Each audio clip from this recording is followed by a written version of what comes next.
आमदार बच्चू कडू यांनी अचानक दर्यापूर उपविभागीय कार्यालयाला भेट दिली।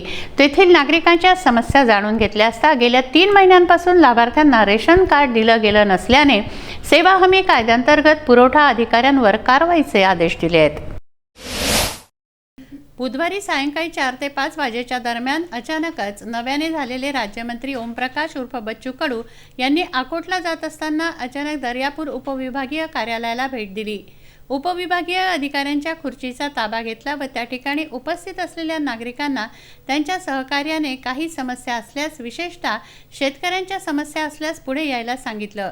तेव्हा तहसीलदार योगेश देशमुख, उपविभागीय अधिकारी प्रियंका आंबेकर यांच्या उपस्थितीत त्यांच्या विविध कार्याचा आढावा घेण्यासाठी संबंधित कर्मचाऱ्यांना पाचारण करण्यास सांगितलं व त्यानुसार तहसील सभागृहामध्ये कर्मचारी उपस्थित होते।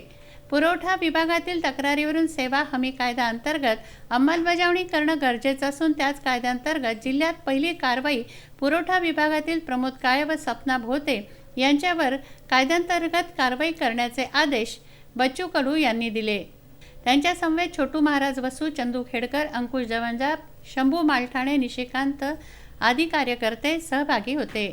जिल्हा पुरवठा अधिकारी यांच्यासोबत बोलून संबंधित कर्मचाऱ्याला सूचना देण्याचं सांगितलं। अमोल कंटाळे, विदर्भ न्यूज, दर्यापूर।